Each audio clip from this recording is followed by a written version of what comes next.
tá muito claro isso hoje em Mu- dia, né? Tá, Sobre essa questão que você falou, sobre exatamente. essa sensibilidade que o cara tem que ter e o cara tá, às vezes, fora do cotidiano. O cara tá inserido na sociedade, mas o cara, às Aí ele vezes. vira uma espécie de capataz de um senhor muito cruel, Sim, entendeu? Porque se você não tiver é aqui, isso. se você não fizer isso, se você não fizer aquilo, e algumas igrejas até, se você não seguir toda a cartilha, você não vai conseguir chegar em lugar nenhum. Você está E a entendendo? mudança, aí que entra nessa questão que você falou, que a gente tem que bater na tecla, né? E aí não há mudança, porque você vê, o cara, às vezes, a ovelha, o membro, tem uma vida corrida.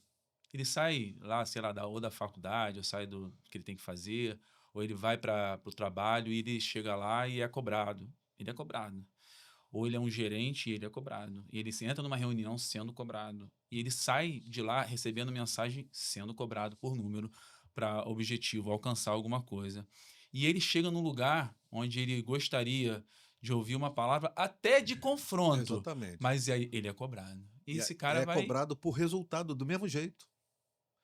Assim, que ele se fosse cobrado pela palavra, no sentido assim, da sua prática de vida.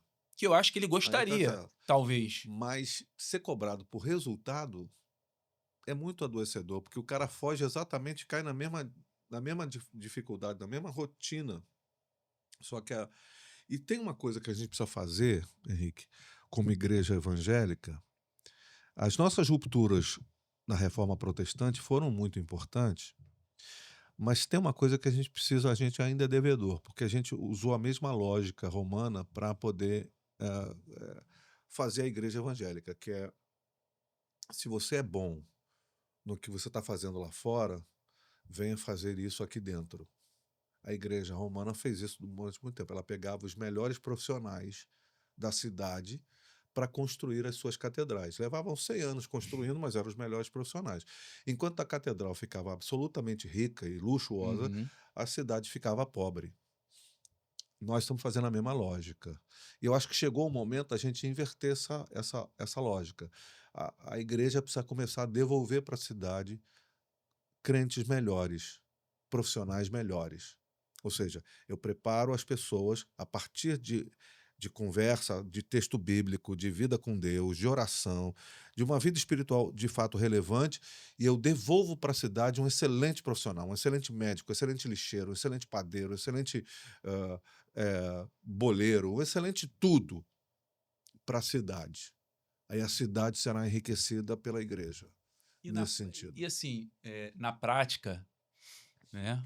Nessa prática, porque você falando um negócio desse pro camarada lá, que é pastor novo, que precisa ter sua vida profissional direcionada, né? Para não ter essa dependência exclusiva da igreja, eu acho, pô, eu acho fantástico, porque eu nunca ouvia isso antigamente, né? A gente tem alguns pastores que eu percebo que tem. O meu pastor, sempre direciona nesse sentido e tal.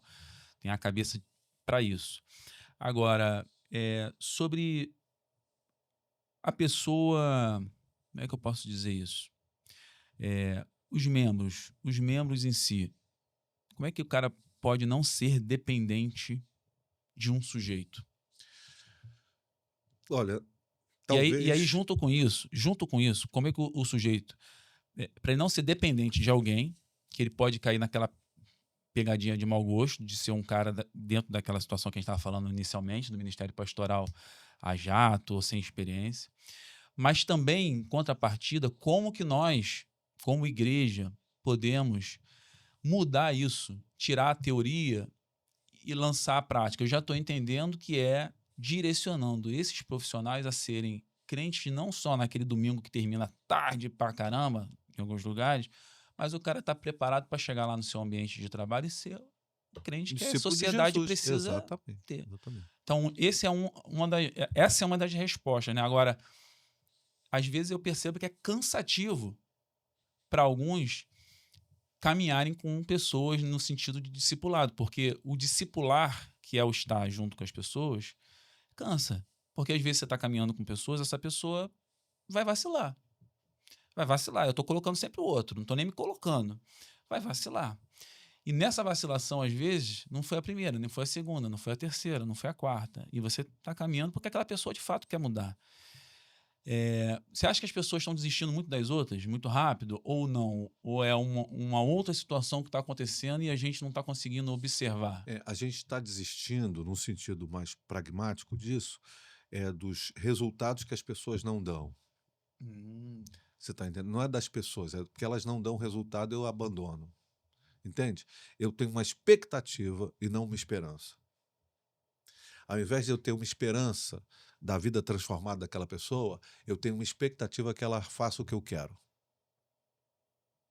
E aí, quando ela não cumpre a minha expectativa, eu abandono, inclusive, a esperança. caraca, hein? Você é brabo, hein? É brabo. E é uma dor.